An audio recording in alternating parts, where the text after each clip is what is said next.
Hello friends, Sarah from Sewing with Sarah here. I thought that I would give you a quick little rundown on how I cut stripes because I'm in the middle of cutting this fantastic pair of Inspire leggings from the Styled Magnolias custom Supplex stripes. And so I just thought I'd show you how I do that because it's not always intuitive. And you don't want to end up with something that's really mismatched. So I'm using the Green Style Inspires here.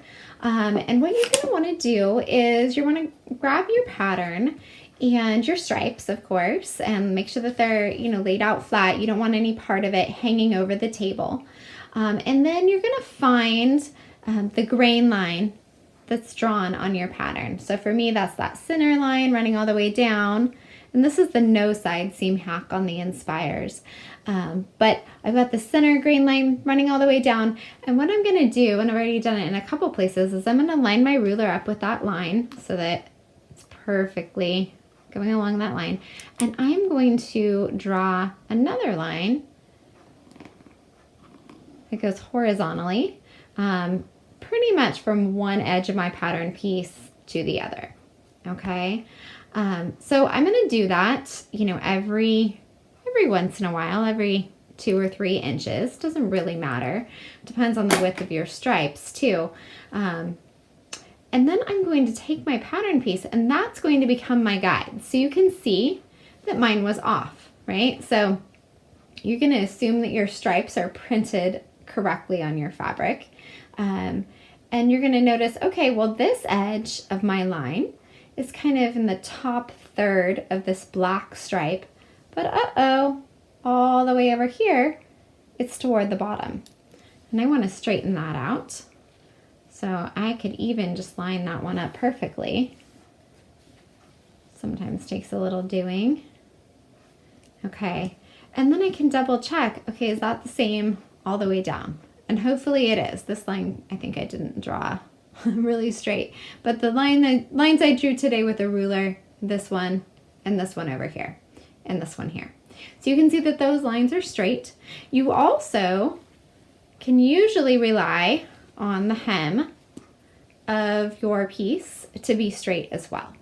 Now you can't rely on the top where the waistband is going to attach to be perfectly straight, because usually on a pair of leggings, the back of the waistband or back of the leggings is higher than the front. So don't rely on that. That's going to be off anyway. You're going to have a little bit of, another piece of stripe that's not present on the other side. But as long as your hem is straight and the other lines in the middle are straight, you're good to go. So, using your pattern piece, place it on your pattern and make sure you've got that lined up.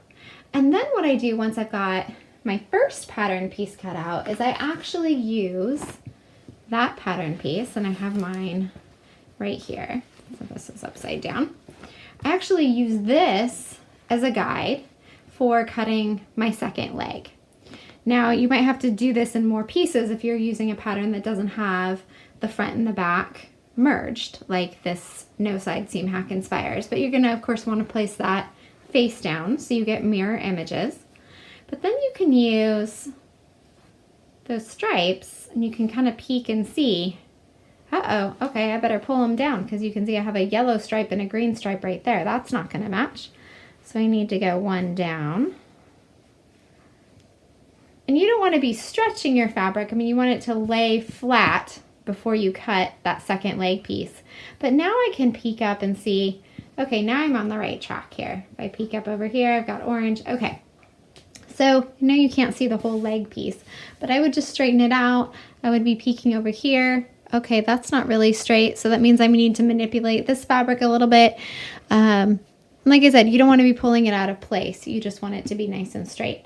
And then I would cut, around the edge of this piece. Sometimes I'll take my original pattern piece and just lay that on top and make sure I haven't gone too far astray.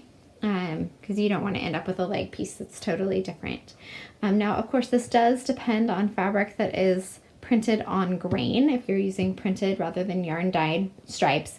So you could use the same method for a t-shirt, which is what I often do, and I almost never cut stripes on the fold.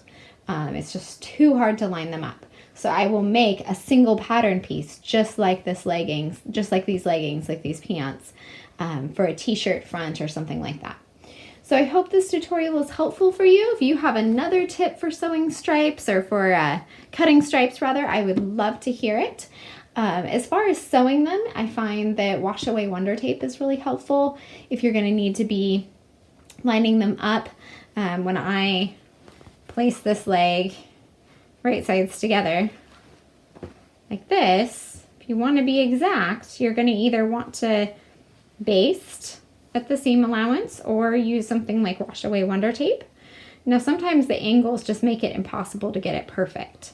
And that's okay. You know, I mean, we don't live in a perfect world, but as much as you can, you know, I think that the stripes look even more awesome when you've done that. So thank you for watching. Please check out my other tutorials and videos on my blog and on YouTube, and I look forward to seeing what you create with your stripes.